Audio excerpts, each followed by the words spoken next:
Assalamualaikum warahmatullahi wabarakatuh. Waalaikumsalam warahmatullahi wabarakatuh.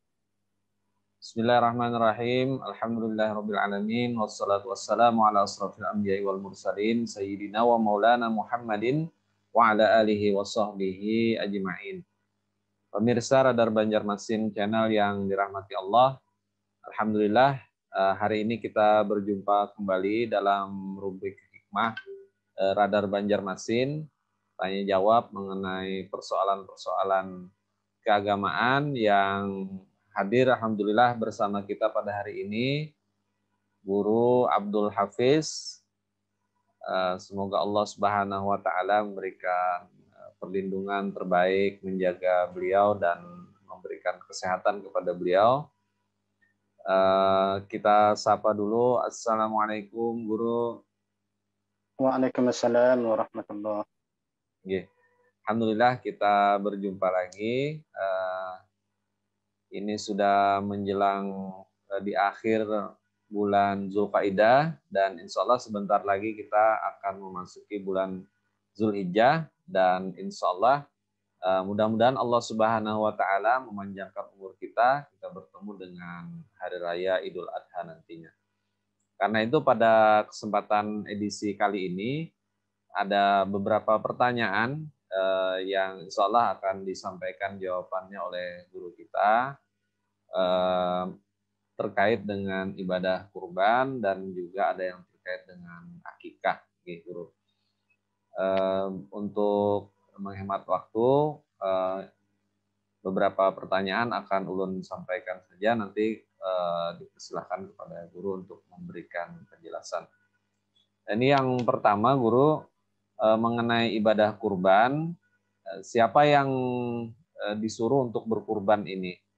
Apa keutamaannya dan apakah ada ancaman jika orang-orang yang seharusnya dia bisa berkurban itu tetapi tidak melaksanakannya? Yang pertama itu guru. Tafadhal. Assalamualaikum warahmatullahi wabarakatuh. Waalaikumsalam warahmatullahi wabarakatuh.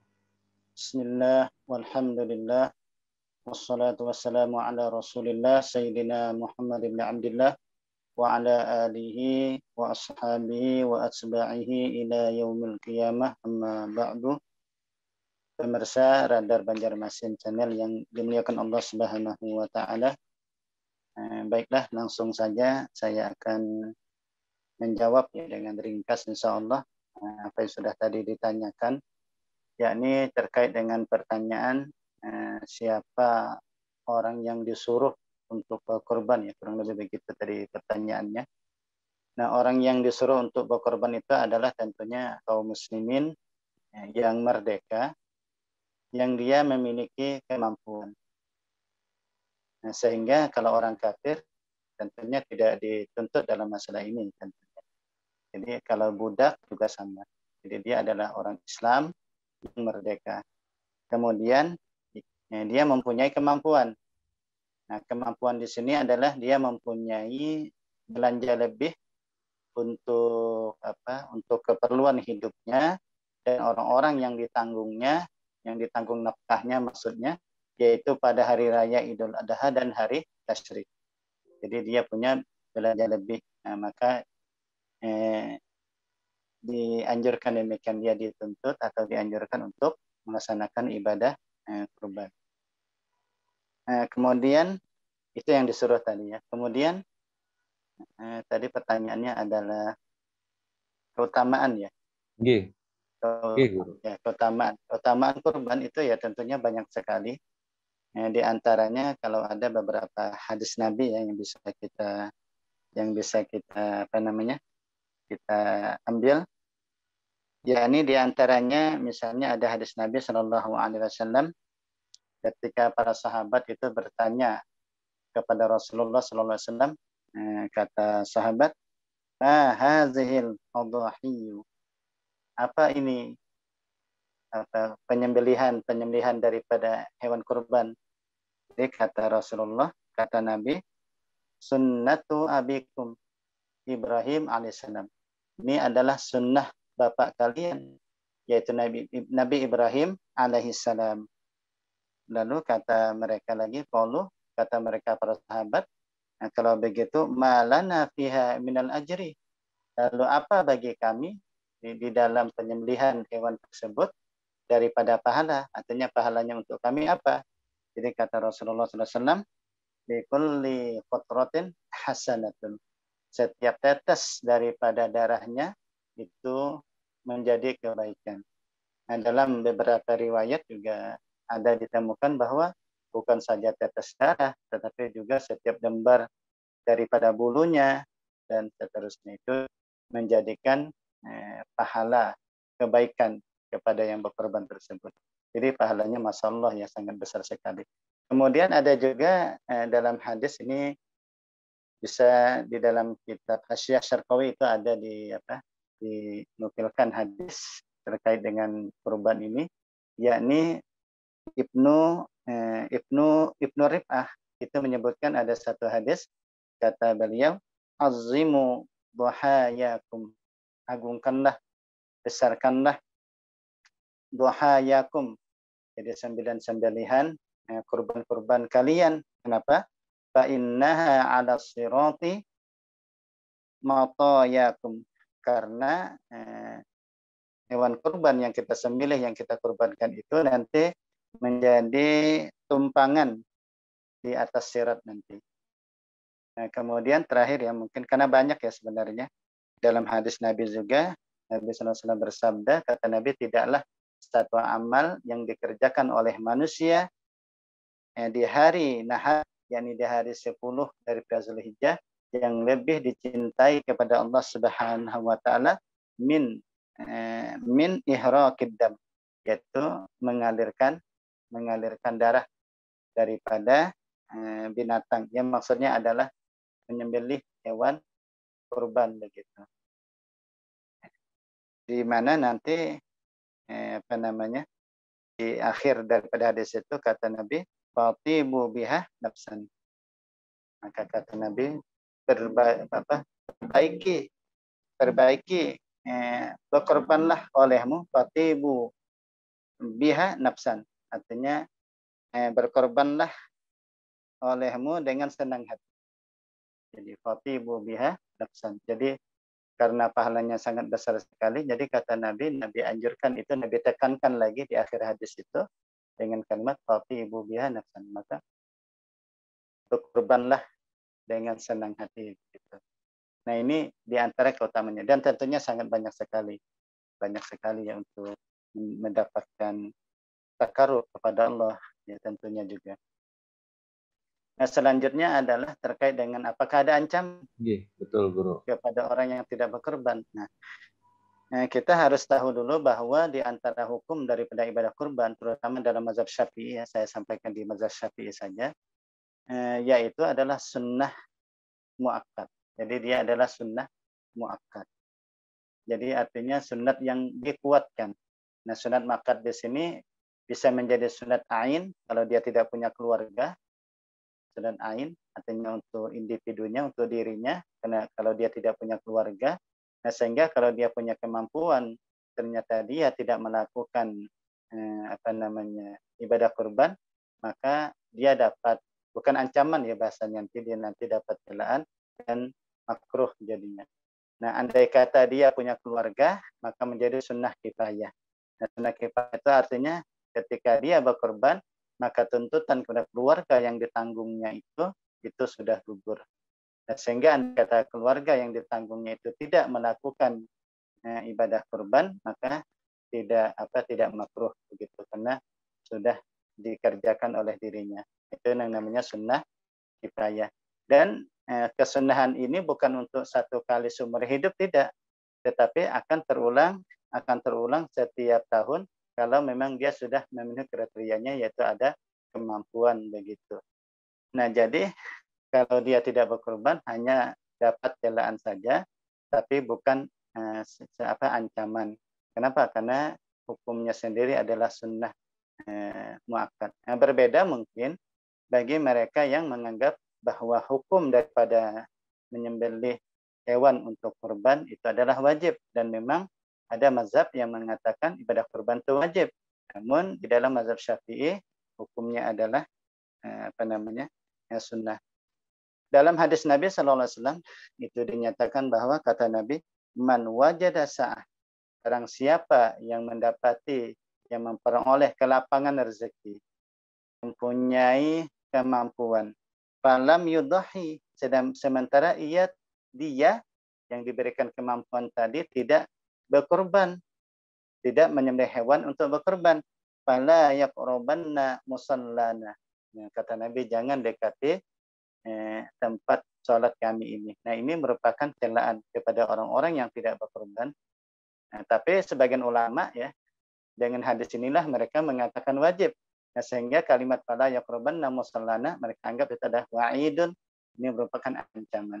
Jadi kalau berbicara dalam mazhab Syafi'i, dia bukan ancaman, tapi dia adalah celaan. Kecuali tadi bagi mazhab lain yang mengatakan wajib, maka fala yaqrabanna musallana, jangan dekati tempat ibadah kami, tempat salat kami, itu menjadi ancaman untuk mereka karena memang hukumnya adalah wajib. Sekali lagi saya tegaskan berulang-ulang, dalam mazhab Syafi'i sekali lagi adalah hukumnya sunnah muakkad, sehingga tidak ada ancaman, tapi yang ada itu adalah celaan kepada mereka yang tidak berkorban, yang memiliki kemampuan. Demikian mungkin, wallahu a'lam. Alhamdulillah sangat jelas terkait pertanyaan tadi, yakni siapa orang yang berkurban, ya jelas kaum muslimin yang memiliki kemampuan. Kemudian di dalam mazhab Syafi'i tadi sunnah, sehingga ada banyak keutamaan-keutamaan, fadilah-fadilah yang disebutkan oleh guru kita, dan juga ada celaan. Dan di mazhab yang lain itu ada menjadikan kurban ini adalah sebagai kewajiban. Kalau kewajiban berarti jika mampu tidak melaksanakan sudah berdosa. Baik guru, ini yang berikutnya pertanyaannya terkait dengan akikah, karena di masyarakat kita ini kan kalau ada akikah, ada kurban begitu. Nah, apakah antara akikah dan kurban ini harus dilaksanakan berurutan? Misalnya seseorang itu dia harus sudah akikah begitu, baru berkurban, atau bisa saja dia berkurban tanpa dia harus melihat misalnya apakah dia sudah melaksanakan akikah atau belum, karena bisa jadi usia sudah tua, informasinya juga sudah lupa begitu guru. Nah, bagaimana guru terkait dengan masalah berikutnya ini? Tafadhal. Baik, ini terkait dengan akikah dan kurban ya. Nah, jadi begini. Nah, sebenarnya yang pertama kita harus memahami dulu bahwa akikah dan kurban dalam mazhab Syafi'i itu sunnah. Jadi sama hukumnya, sunnah muakkad. Baik kurban maupun akikah. Ini dulu dasar pertama yang harus kita pahami. Itu satu. Kemudian yang kedua, dasar yang kedua harus kita pahami adalah antara akikah dan kurban itu kan antara tanggung jawab dan sebabnya itu berbeda. Maksudnya begini, kalau akikah maka itu adanya kelahiran anak. Jadi kita mendapatkan anak, di mana sunnahnya itu, ini sunnahnya juga, bila mendapatkan anak laki-laki maka 2 ekor kambing, kemudian jika anak perempuan maka 1 ekor kambing.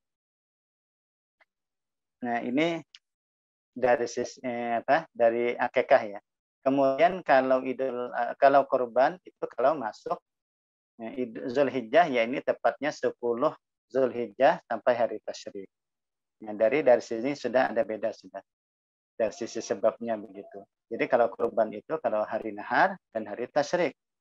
Berarti waktunya terbatas. Hanya 4 hari, yaitu tanggal 10 Zulhijjah tambah 3 hari tasyrik. Nah, sementara kalau akikah tadi, kalau dia mendapatkan anak begitu. Kemudian yang selanjutnya ada tanggung jawab. Maksud tanggung jawab di sini adalah kalau akikah maka yang bertanggung jawab untuk mengakekah itu kan adalah orang tuanya. Ya, artinya bukan si anak, tapi orang tuanya sampai nanti balik.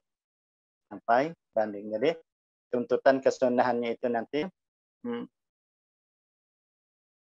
tuntutan kesunahannya nanti itu adalah sampai balik. Nah, kalau sudah balik, maka ya orang tua sudah tidak dituntut lagi begitu.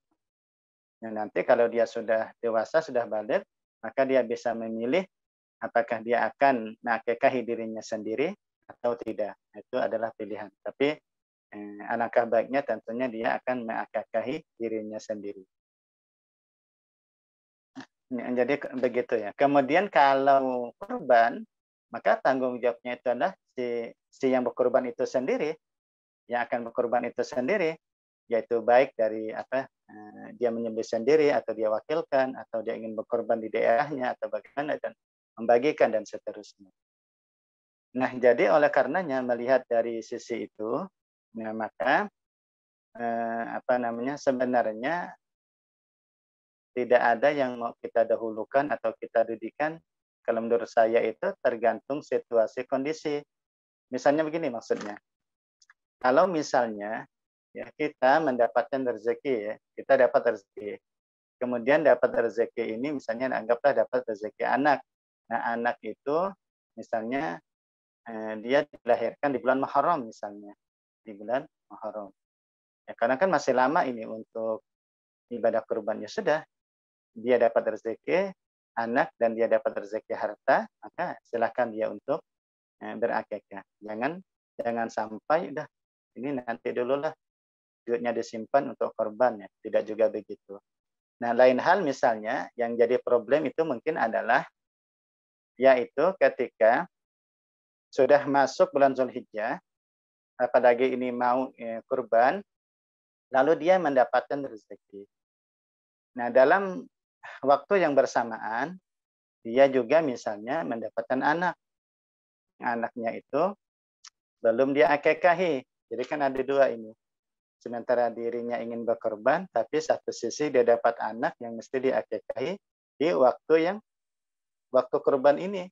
Misalnya lahir anaknya ini di hari di satu Zulhijjah, 3 Zulhijjah misalnya, atau 3 Zulhijjah misalnya. Berarti kan kalau kita tarik ke 7 hari, berarti pas nanti mau tasmiahkan, mau akekahkan hari yang ke-7, yakni pas 10 Zulhijjah. Misalnya begitu. Yeah. Nah, ini bagaimana ini persoalan ini? Nah, maka kita lihat lagi. Kalau memang misalnya kan kalau akekah kan waktunya bisa digeser. Bisa ke-7, bisa ke-14, bisa ke-21. Nah, kalau memang dia punya rezeki bisa untuk kurban dan bisa untuk akekah, maka laksanakan keduanya. Yakni dia menyembelih kambing untuk kurban misalnya, dan dia nanti menyembelih kambing untuk akekah. Nah, kalau misalnya mesti salah satu, mana yang didahulukan, begitu. Nah, maka sebenarnya tidak ada juga yang didahulukan. Apakah dia mau kurban atau dia mau akekah. Kalau misalnya dia gunakan untuk kurban, karena kurban ini waktunya sangat terbatas, hanya 4 hari dibatasi, maka sambil dia berdoa kepada Allah, ya mohon rezeki, nanti dia akan akekah. Andai kata dia mendahulukan akekah, ya nanti sambil berdoa kepada Allah, mudah tahun depan dia bisa berkurban. Atau ini bagus ya. Ataunya ini insya Allah ini solusi. Atau kalau memang dia bisanya salah satu saja, maka ambillah pendapat yang mengatakan boleh menggabungkan niat kurban dan akikah. Yaitu pendapat dari Imam Ar-Ramli. Imam Syamsuddin Muhammad Ar-Ramli. Di dalam kitab Bughyah Al-Mustarsyidin itu disebutkan bahwa launa wal aqiqah wa dhahiyah lam tahsul ghairu wahid inda Ibnu Hajar wa yasulul kul inda Muhammad Ar-Ramli. Intinya bahwa andai kata pengarang kitab itu ya, andai kata berniat akikah dan kurban, jadi dia itu satu ekor kambing misalnya diniatkan 2 sekaligus, atau sapi diniatkan 2 sekaligus, yaitu niat akikah dan niat kurban. Nah, maka memang khilaf ulama, pendapat Imam Ibnu Hajar tidak bisa. Ibnu Hajar tidak bisa. Tetapi pendapat Imam Muhammad Ar-Ramli ini bisa dilakukan. Nah, guru kami menganjurkan kalau memang kita tidak mampu demikian, maka bisa kata guru kami itu yaitu mengambil pendapat daripada Imam Syamsuddin Muhammad Ar-Ramli. Nah, lalu bagaimana nanti pembagiannya? Nah, kita sudah tahu bahwa yang namanya kurban nanti itu wajib memberikannya dengan daging mentah. Ada mengatakan sunnah ya. Artinya jangan yang masak, bagi yang mentah. Tapi kan tidak disyaratkan semuanya. Yang penting ada nanti diberikan kepada fakir miskin misalnya, kepada siapapun, diberikan dagingnya itu yang mentah. Nah, sisanya nanti dimasak untuk akikah. Nah, menurut saya ini adalah satu solusi. Jadi sehingga tidak ada lagi, ini kan maaf ya, ini kadang-kadang juga sering ditanyakan. Katanya kalau belum kurban tidak boleh akikah. Dan begitu seterusnya. Jadi banyak pertanyaan yang semacam itu. Nah, saya kira dengan kita mengkaji fikih ya terkait dengan ini, insya Allah tidak akan ada kebingungan lagi mana yang didahulukan dan ini insya Allah. Dan tidak ada juga nanti pendapat-pendapat yang menyatakan kalau tidak kurban tidak ada akikah dan seterusnya. Jadi oleh karena ini sangat penting untuk kita kaji. Oke, mudah-mudahan bisa dipahami oleh Allah. Alhamdulillah. Artinya jangan sampai itu menjadi penghalang guru lah. Misalnya niat hendak kurban tapi sudahkah belumkah akikah nih begitu. Lalu akhirnya karena kebanyakan berpikir, kepanjangan berpikir tidak jadi kedua-duanya, itu jangan sampai mudah-mudahan. Alhamdulillah. Nah ini kebetulan masih terkait dengan akikah dan kurban juga nih guru, karena penyembelihan hewan. Ulun pernah menemui orang yang memotong akikah seekor sapi untuk 7 orang sebagaimana ibadah kurban. Tetapi ada juga yang mengatakan akikah itu adalah dengan kambing. Nah, ini bagaimana guru? Apakah memang akikah itu sembelihannya sama dengan kurban, boleh sapi untuk 7 orang, atau memang harus dengan kambing begitu, guru? Tafadhal, guru. Baik. Kalau kita membaca ya di dalam kitab-kitab fikih, wabil khusus dalam kitab fikih mazhab Syafi'i, bahwa tadi sudah juga saya singgung tadi, yaitu disunnahkan ketika kita mendapatkan anak laki-laki dengan 2 ekor kambing. Jadi kalau kita dapat anak perempuan, maka sunnah dengan 1 ekor kambing. Begitu. Nah, memang ini yang jadi sering ditanyakan, yang jadi pertanyaan juga adalah ini kan kambing. Lalu bagaimana dengan sapi? Apakah bisa dengan sapi begitu? Nah, maka di dalam beberapa kitab ya saya baca itu, ya, terutama dalam mazhab Syafi'i, nah itu bisa. Kenapa? Karena akikah ini para ulama itu menyerupakannya dengan kurban.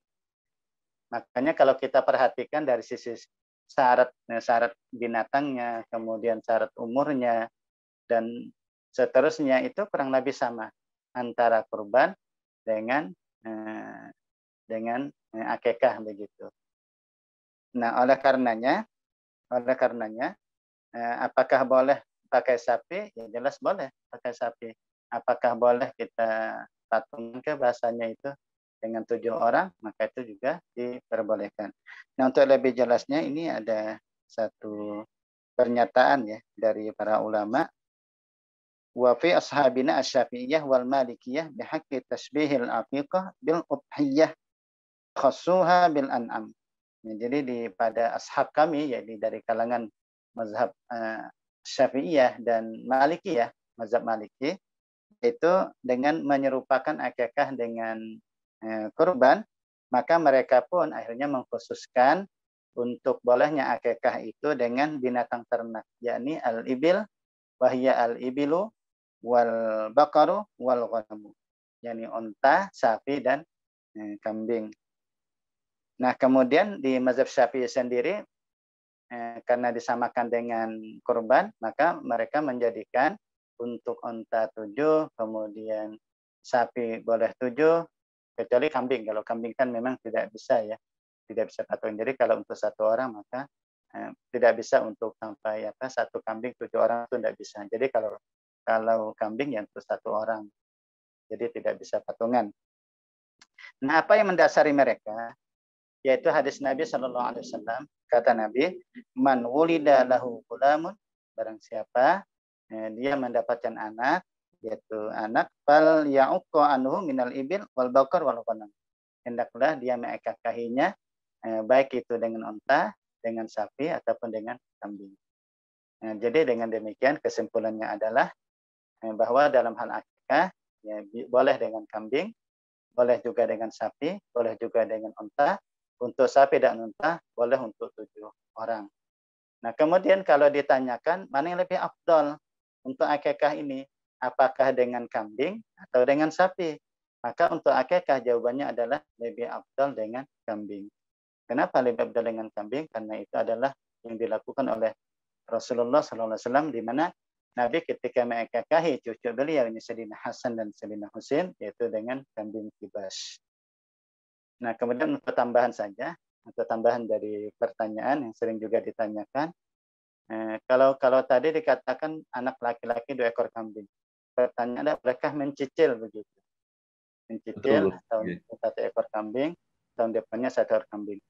Maka jawabannya adalah yang saya pahami ya dari membaca beberapa kitab fikih Syafi'iyah, bahwa sebenarnya tadi hukum asal sunnah untuk 2 ekor kambing untuk anak laki-laki.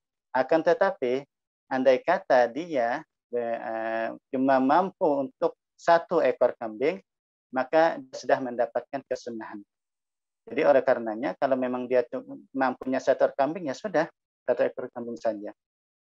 1 ekor, maka dia sudah mendapatkan aslu sunnah, sudah mendapatkan kesunahan. Lalu apakah dia nanti melakukan lagi? Tidak perlu. Karena akikah itu tidak lagi dianjurkan untuk diulangi. Kalau sudah dilakukan 1 kali itu, maka dia tidak lagi untuk kedua kalinya. Nah, kalau dilakukan untuk kedua kalinya, kalau ibarat tadi orang itu mencicil katanya karena tadi baru 1 ekor kambing, maka penyembelihan yang keduanya itu dianggap bukan akikah, tapi hanya dianggap sebagai sembelihan biasa. Jadi hanya sedekah saja. Jadi oleh karena itu agama tidak akan memberati kita. Kalau memang kita mampu 1, ya sudah 1. Sudah dapat asal sunnah, tidak perlu lagi memikirkan cicilannya. Karena andai pun kita lakukan juga, tidak dianggap sebagai akikah, tapi hanya dianggap sebagai penyembelihan biasa. Demikian mungkin mudahan bisa dipahami. Wallahu a'lam.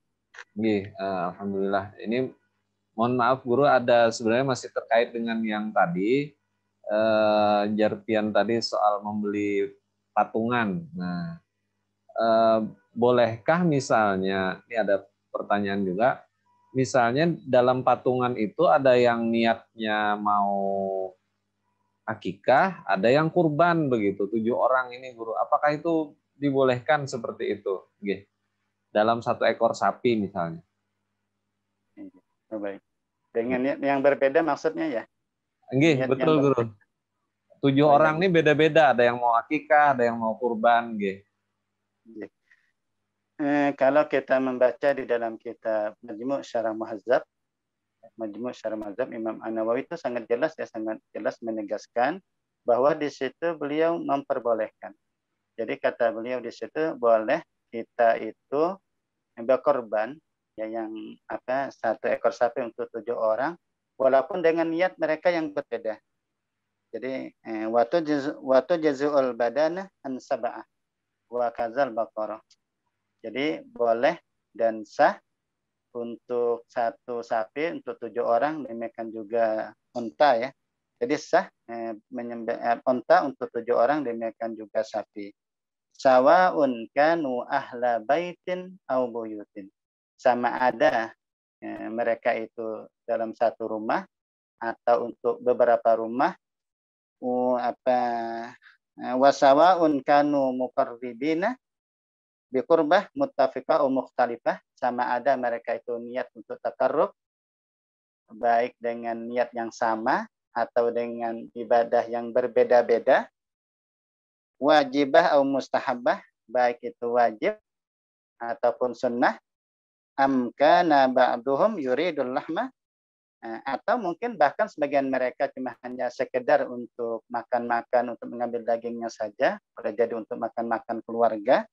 Nah, maka menurut Imam An-Nawawi dalam kitab Majmu' Syarah Muhadzab itu diperbolehkan. Jadi misalnya ada sapi ya, ada sapi yang disembelih untuk 7 orang, yang satunya niatnya adalah untuk kurban, yang satu niatnya adalah untuk untuk akikah, yang satunya tadi niatnya untuk sekedar makan-makan keluarga. Berarti dia kan bukan takarub ini, bukan takarub ya, karena makan-makan keluarga kan bukan takarub. Nah, maka kata Imam Nawawi ini diperbolehkan dan sah sesuai dengan niat mereka masing-masing, begitu. Dan sah. Jadi tetapi ada mazhab lain, ya, mazhab Abu Hanifah. Kalau mazhab Abu Hanifah itu kalau tidak niat takarub saja yang tidak diperbolehkan.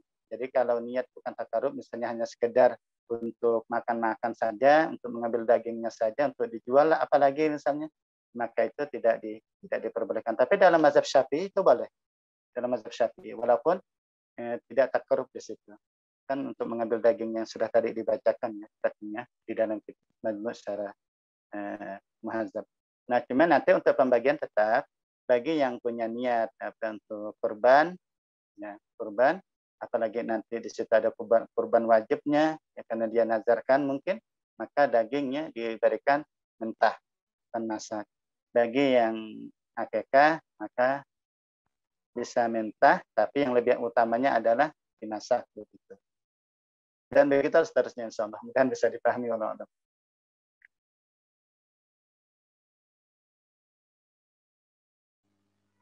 Alhamdulillah banyak pertanyaan-pertanyaan yang sudah dijelaskan oleh guru kita, dan ini menjadi solusi dari persoalan-persoalan yang mungkin sering kita temui.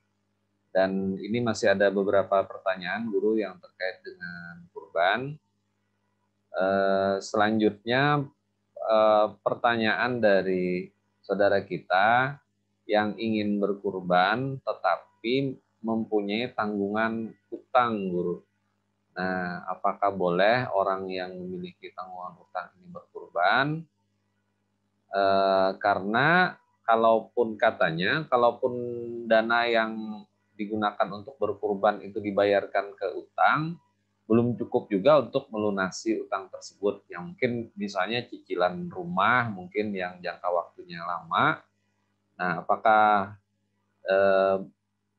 boleh orang seperti ini, atau yang mana kira-kira yang lebih utama untuk diselesaikan, guru? Pertanyaannya kurang lebih demikian. Baik. Kurban tadi sudah disampaikan hukumnya adalah sunnah, ya, kalau dia sunnah muakkad. Nah, maka tentunya ada, kalau kita dalam beribadah sunnah itu kan ada aturan-aturan juga kan begitu. Nah, sementara membayar hutang itu adalah wajib, gitu, kewajiban. Nah, maka ini untuk fondasi dasarnya dulu maksudnya. Maka kita tidak diperbolehkan mengutamakan yang sunnah ketimbang yang wajib. Jadi sederhananya begitu. Bahkan termasuk tipu daya syaitan adalah di mana orang-orang itu didorong untuk banyak mengerjakan amal sunnah, namun mengabaikan daripada amal wajib. Maka itu juga termasuk satu kerugian. Yang bagusnya ada. Maka kata Al-Habib Abdullah Al-Haddad, orang yang hanya mengerjakan sunnah-sunnah saja, walaupun dia tidak ada mengerjakan amal sunnah, orang yang mengerjakan amal wajib saja, di amal wajib saja dia kerjakan, namun dia tidak mengerjakan amal sunnah, maka itu lebih baik ketimbang orang yang mengerjakan amal sunnah banyak sekali, namun dia mengabaikan yang wajib. Nah, jadi oleh karenanya, kalau berbicara mana yang didahulukan, apakah nanti kurban atau membayar hutang, maka dilihat dulu. Kalau hutangnya itu sudah jatuh tempo, maka kalau sudah jatuh tempo itu kan wajib kita akan membayar hutang kita. Wajib kita membayar hutang karena sudah jatuh tempo. Nah, maka kalau sudah jatuh tempo, maka bayar hutang dulu, jangan sampai kurban. Karena ini wajib, sementara kurban itu adalah sunnah. Nah, atau misalnya karena ini merupakan kewajiban, jadi pada dasarnya kalau sudah jatuh tempo, harta ini harta milik dia, milik yang kita berhutang itu. Pada dasarnya begitu. Nah, makanya ya bayar hutang. Atau kalau kita ingin berkorban juga, ya kita sampaikan kepada yang kita berhutang itu. Misalnya, maaf, saya ini sangat rindu sekali berkorban. Sangat rindu, sudah bertahun-tahun sudah niat. Nah, bagaimana saya minta izin untuk ditangguhkan lagi hutang ini, ditempuhkan lagi, karena saya ingin berkorban. Nah, kalau diizinkan, ya silakan kita berkorban. Kalau tidak, jangan dilakukan. Itu kalau hutang jatuh tempo. Nah, kalau misalnya belum jatuh tempo, nah maka boleh kita berkorban. Karena sebenarnya kewajiban kita membayar hutang kalau memang sudah sampai jatuh tempo. Kalau dia belum jatuh tempo atau tidak, ya tidak. Maka oleh karenanya, kalau belum jatuh tempo, silahkan kita berkorban. Nah, nanti tapi tetap ya sambil berupaya berusaha untuk membayar hutang kita. Demikian Allah.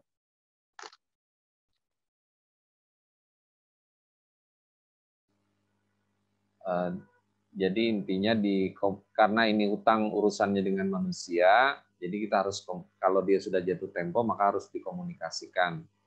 Nah, sedangkan urusan takarrub dengan Allah Subhanahu wa taala ini tadi kan eh, kalau yang utama yang wajib karena ketika jatuh tempo bayar utang tadi wajib dululah. Nah, sementara udhiyah tadi atau berkurban tadi adalah sunnah. Selanjutnya salah ada eh, tiga lagi nih guru, ada tiga pertanyaan lagi. Eh, Bagaimana cara membagi daging kurban dan siapa saja yang berhak menerimanya? Apakah boleh diberikan kepada tetangga yang non Muslim, guru? Gitu. Kira-kira demikian pertanyaan. Ya, untuk memberikan daging kurban, ya, saya ada menulis fikih kurban ya, ada saya tulis di dalam buku fikih kurban.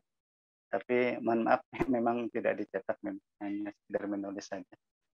Ada fikih kurban itu ada saya tulis dari definisinya dan seterusnya ini. Kalau banyak persoalan yang sering ditanyakan juga sudah saya tulis. Dan ini memang sering ditanyakan juga. Kadang-kadang tiap tahun bila sudah masuk Zulhijjah mau kurban itu selalu ada pertanyaan begitu. Karena ya ada juga nanti tetangga. Karena kebetulan di tetangga kami juga ada yang non-muslim juga. Ada non-muslim juga, makanya biasanya sering ditanyakan nih kayak apa Ustaz? Apakah kita beri kayak itu dan seterusnya. Jadi sudah saya tulis di buku fikih kurban. Intinya begini, bahwa untuk daging kurban dalam mazhab Syafi'i, dia hanya boleh diberikan kepada kaum muslimin. Hanya boleh diberikan kaum muslimin, baik itu orang fakir miskin maupun orang kaya. Jadi beda kalau zakat kan, kalau zakat orang kaya tidak bisa. Tapi kalau untuk kurban, siapapun bisa. Bisa diberikan kepada fakir miskin atau kepada orang kaya dari kalangan kaum muslimin.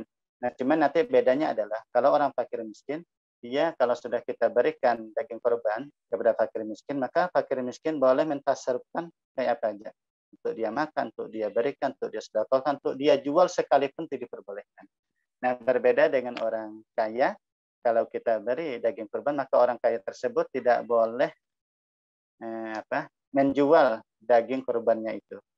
Dia hanya boleh mensedekahkan atau untuk dia makan. Bedanya orang kaya miskin, dia boleh untuk menjual kembali daging kurban yang dia dapatkan. Gitu. Nah, lalu bagaimana kalau kita berikan kepada non-muslim, kepada orang kafir? Nah, maka dalam mazhab Syafi'i itu tidak diperbolehkan. Tidak sah, malah bahkan andai kata kita berikan kepada orang kafir misalnya, maka wajib diganti senilai atau seukuran yang kita berikan kepada orang kafir tadi. Misalnya kita berikan 0,5 kilo misalnya kepada orang kafir, maka wajib diganti seukuran itu 0,5 kilo, nah, kemudian kita berikan kepada orang Islam begitu. Tapi kalau mazhab Hambali itu diperbolehkan. Kalau mazhab Hambali ya. Kalau ini tadi mazhab Syafi'i. Nah, kenapa di mazhab Syafi'i itu tidak diperbolehkan? Di antaranya adalah ibadah kurban itu adalah berhajat pada niat. Sementara orang kafir sendiri bukan ahlun niat begitu. Sementara kalau di mazhab Hambali itu diperbolehkan karena mereka menganggap ibadah kurban itu adalah ibadah sosial kemasyarakatan Nah, sehingga siapapun bisa menikmati karena ibadah sosial kemasyarakatan. Hanya bedanya di situ ya. Nah, kalau saya dikembalikan, kalau menurut pendapat Ustaz bagaimana? Ya saya karena lebih cenderung ke mazhab Syafi'i, ya tentunya saya mengikuti pendapat itu, ya ini tidak boleh. Andai kata terlanjur diberikan maka wajib diberikan. Demikian mudah bisa dipahami.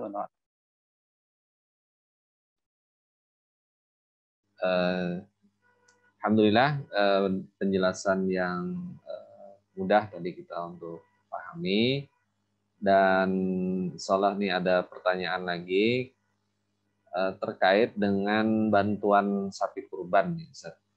Nah, biasanya kan ada dari pemerintah begitu atau ada perusahaan-perusahaan yang membagikan hewan kurban diserahkan kepada masyarakat, tetapi diserahkan sapinya begitu. Tidak ada ini yang berkurban siapa begitu disebutkan. Nah itu sementara kan kurban itu ada 7 orang. Bagaimana memotong sapi yang seperti ini bagaimana niatnya? Tidak ada nama-nama orang yang berkurban.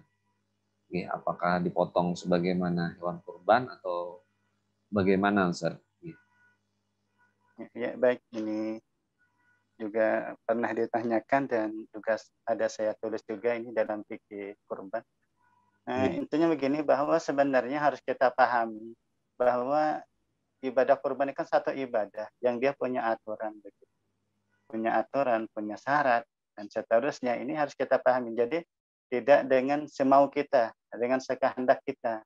Nah, oleh karena itu dan karena ini merupakan ibadah, maka prinsip pertamanya ya harus belajar dulu, harus ada ilmunya dulu, harus ada ilmunya dulu. Nah, jangan mau kita begitu. Nah, untuk menanggapi pertanyaan tadi, ya setidaknya gini dulu, perusahaan ya, karena kan ada ini banyak perusahaan yang memberi. Nah, maka boleh jadi ada beberapa kemungkinan. Boleh jadi yang pertama, kemungkinan pertama, dia sebagai pemilik perusahaan. Misalnya dia punya perusahaan, dia sebagai pemiliknya, maka dia memberikannya itu atas nama pribadinya. Jadi pribadinya untuk berkorban di satu tempat, ya kan tidak jadi masalah. Ini saya ingin berkorban, saya berikan di sini atas nama diri saya misalnya. Atas nama diri saya, maka untuk disembelih. Maka itu kan tidak masalah. Karena juga sudah jelas kan kepemilikannya, yaitu milik dia sendiri. Atau boleh jadi juga ini memang diambil dari dana perusahaan, yang perusahaan itu banyak pemilik modalnya mungkin. Nah, kalau itu diambil dari dana perusahaan, sementara perusahaan itu adalah banyak pemilik modalnya, apalagi atas nama perusahaan, maka itu tidak bisa, karena tidak jelas. Apalagi sapi itu hanya 7 orang. Kalau kambing ya 1 orang. Jadi tidak bisa nanti lalu ini akikah untuk PTA misalnya. Tidak bisa. Dan tidak sah. Tidak sah sebagai korban. Berarti hanya sekedar sembelihan biasa. Nah, kemudian yang ketiga, nah ini menurut saya ini solusi yang ketiga. Nah, yang ketiga ini, mungkin solusi untuk yang ketiga ini adalah si perusahaan itu, misalnya anggaplah dia ingin mengeluarkan berapa, 7 ekor sapi misalnya, atau 10 ekor sapi, atau dia punya dana senilai itu, diberikan saja kepada karyawannya, yang mungkin karyawan yang berprestasi, yang dia punya kerja yang cukup baik misalnya, diberikan kepada karyawan. Atau bisa juga dia berikan kepada masyarakat, tapi nah ini ada catatan, akan tetapi ini harus jelas siapa-siapa orangnya. Kenapa? Karena tidak bisa juga, karena ibadah kurban itu perlu niat. Nah, kalau tidak jelas tidak bisa. Anggaplah misalnya dia berikan kepada karyawannya. Misalnya kalau 7 ekor sapi, agak susah ngitungnya ya. 10 ini namanya. 10 ekor sapi, berarti kalau 7 orang berarti kan 70 karyawan. Kita 70 karyawan. Jadi satu sapi 7 orang. Nanti catat itu, ini sapi A namanya A, B, C, D dan seterusnya. Ini B, sapi B, sapi yang kedua namanya ini terus. Dan disampaikan kepada yang bersangkutan. Nah, kemudian setelah sapi, kan berarti hibah nih. Jadi berarti dari perusahaan memberikannya kepada karyawan.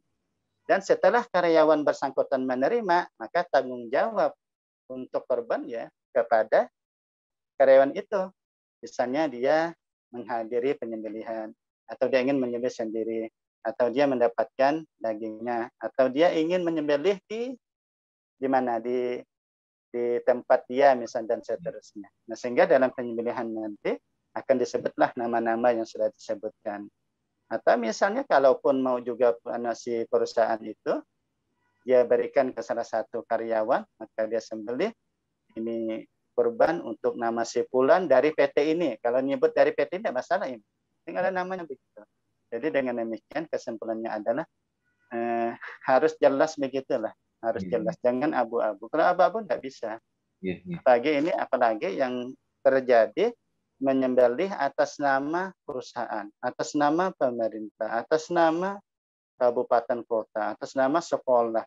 Itu tidak bisa. Jelas itu tidak sah sebagai hewan kurban. Niatnya bagus memang untuk saling berbagi dan seterusnya, tapi kan tidak cukup itu. Dalam ibadah itu ada aturan. Ya demikian mungkin mudah bisa dipahami. Barakallah.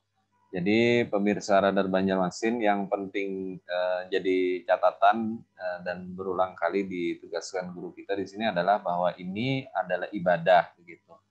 Sehingga ibadah ini perlu ilmu, dan mulai dari niatnya tadi ada beberapa persoalan sudah di atas disinggung.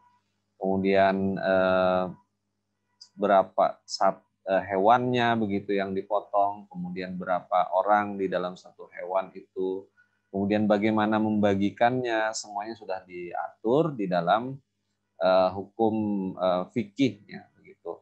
Nah, dan namanya hukumnya sudah ditetapkan oleh Allah Subhanahu wa taala, sehingga kita laksanakan saja. Jadi tidak bisa misalnya kalau tidak dibagikan kepada non-muslim ini tidak toleransi begitu. Tidak bisa dibilang begitu karena muamalah yang lain kita masih sangat banyak dengan tetangga kita yang non-muslim. Jadi tidak bisa dikatakan seperti itu. Demikian juga nih soal ketika sapi dari pemerintah atau perusahaan. Nah, ini ada masalah akad begitu guru ya. Akad bahwa ini sapi dihadiahkan dulu kepada orang-orang, karena ini yang berkurban ini orang begitu. Ada orangnya ini adalah muslim begitu, dan dia menjadi mampu untuk berkurban karena dapat hibah tadi begitu. Ada dia punya sapi, akhirnya dia bisa berkurban. Nah, disembelih dengan nama dia sebagai pekurban. Nah, insyaallah. Dan ini yang terakhir guru terkait dengan arisan kurban. Ini betul-betul arisan kayaknya. Karena begini, di sebuah kantor ini para karyawan menggelar arisan kurban, niatnya untuk kurban dengan iuran yang bisa terjangkau setiap bulan. Agar setiap tahun ada siar kurban di kantor tersebut begitu. Nah, tetapi siapa yang akan berkurban itu di dalam tahun itu nanti diundi begitu. Dia tidak pembayaran setiap bulan itu memang satu orang tidak mencukupi untuk jatah satu bagian membeli sepertujuh begitu. Sepertujuh membeli sapi. Jadi misalnya 50.000, kalau satu tahun kan berarti hanya terkumpul sekitar 600.000 begitu. Belum bisa lagi, tetapi karena orangnya banyak, nah jadi bisa akhirnya terkumpul. Tetapi ada orang yang kumpulan itu berkurban, ada yang tidak tahun itu begitu.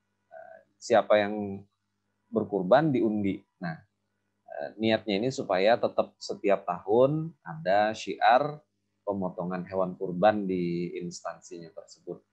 Nah, ini bagaimana guru? Apakah boleh seperti ini atau bagaimana? Tafadhol.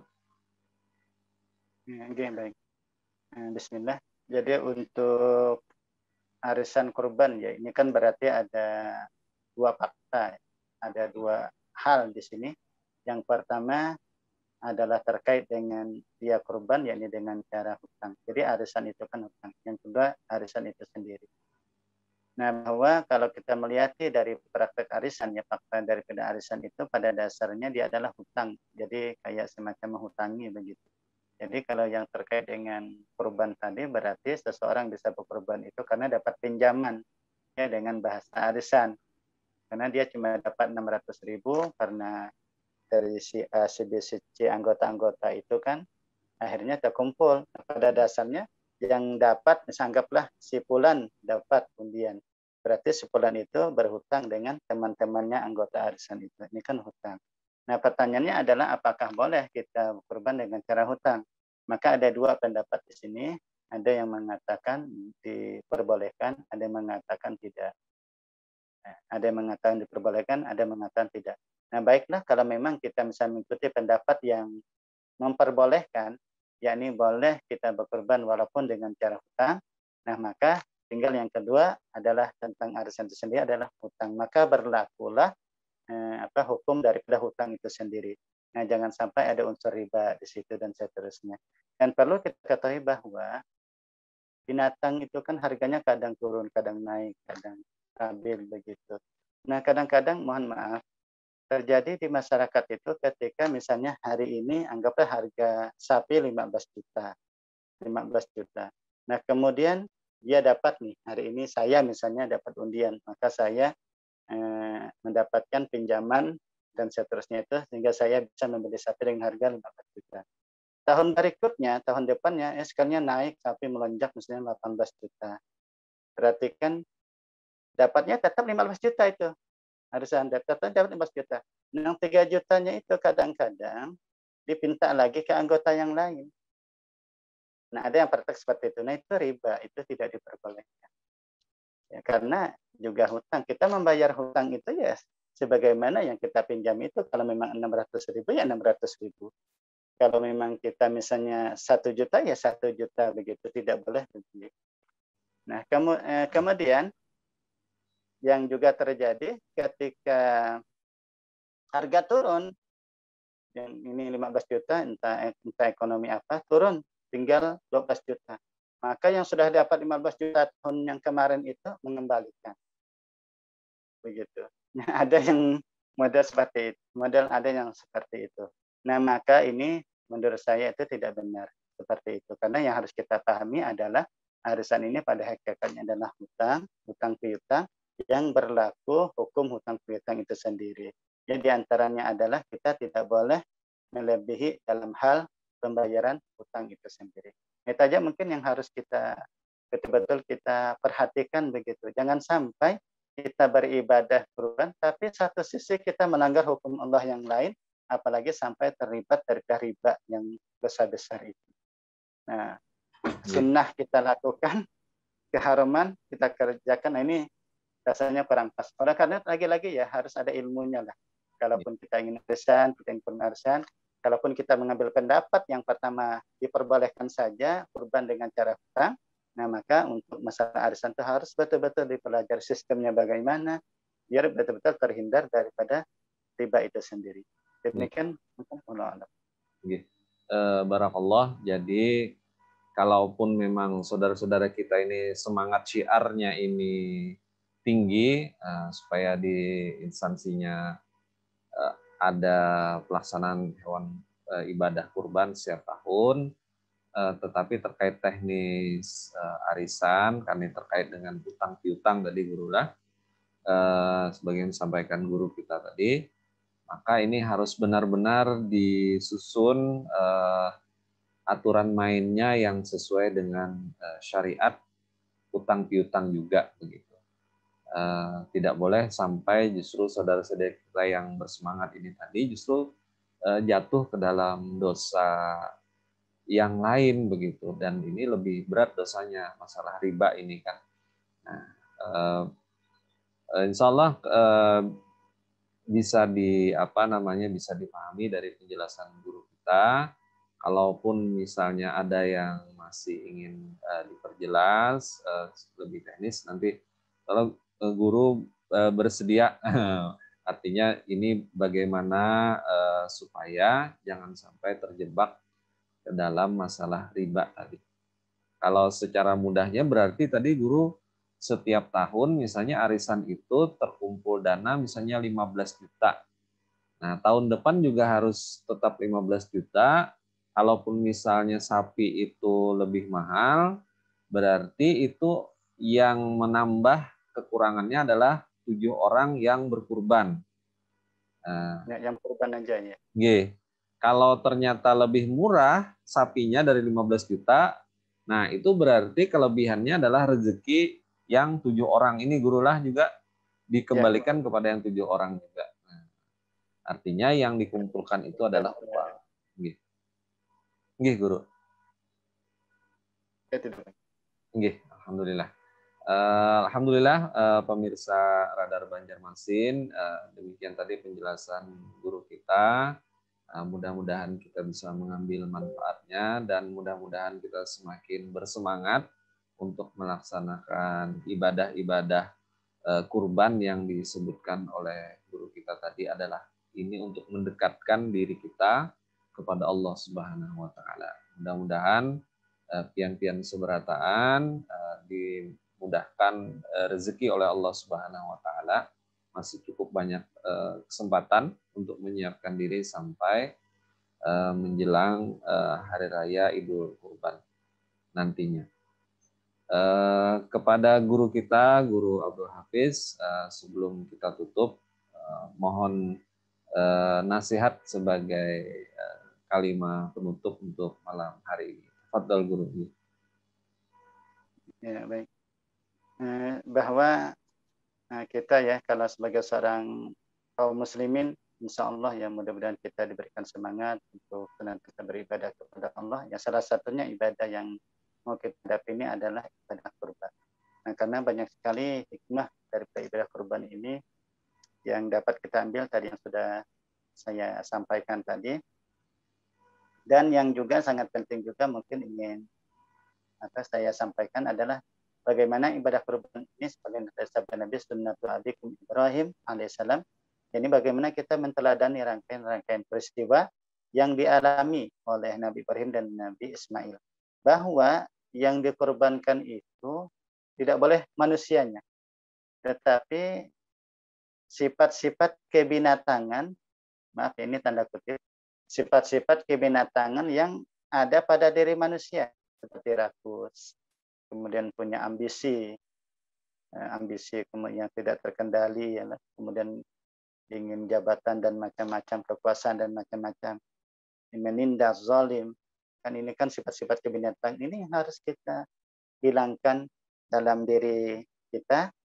Nah, sehingga dalam bentuk penyembelihan daripada hewan kurban. Nah, oleh karena itu Allah Ta'ala berfirman, apa kata Allah? Lan yanalallaha luhumuha wala dima'uha. Sekali-kali Allah itu tidaklah mencapai akan Allah dagingnya, tidak juga darah-darahnya, tetapi walakin yanalhu taqwa. Tapi orang yang ingin mencapai kepada Allah Ta'ala, mencapai ketakwaan kepada Allah Ta'ala itu adalah dengan takwa kepada Allah. Kita ingin Allah itu hanya menilai dari sisi takwanya, bukan dari sisi dagingnya, bukan dari sisi darahnya. Sekali-kali Allah tidak memandang dagingnya, tidak memandang darahnya, tidak. Tetapi bagaimana takwa. Ini penting. Untuk apa kita berkorban? Nah, untuk apa kan begitu? Inilah harus kita teladani daripada cerita daripada Nabi Ibrahim dan Nabi Ismail alaihi wassalam. Nah, mungkin itu aja mungkin untuk nasihat terutama bagi diri saya sendiri yang kita berharap kepada Allah mudah-mudahan kita diberikan keteguhan iman sehingga kalau kita diberikan harta oleh Allah punya kelebihan rezeki, maka senantiasa kita untuk mendekatkan diri kepada Allah, kita ingin berkorban dengan niat takarub kepada Allah Subhanahu wa taala. Dengan begitu maka kita akan sampai ya, kepada Allah Subhanahu wa taala. Dan tentunya banyak hikmah yang lain. Demikian, kalau ada salah mohon maaf. Dari saya, Wassalamualaikum warahmatullahi wabarakatuh. Waalaikumsalam warahmatullahi wabarakatuh. Sekali lagi kita ucapkan terima kasih yang sebesar-besarnya kepada guru kita, Guru Abdul Hafiz, atas jawaban-jawaban beliau, dan mudah-mudahan memberikan hikmah dan pelajaran bagi kita. Ulun pribadi selaku pembawa acara pada malam hari ini, mohon maaf apabila ada kekurangan dan kekhilafan.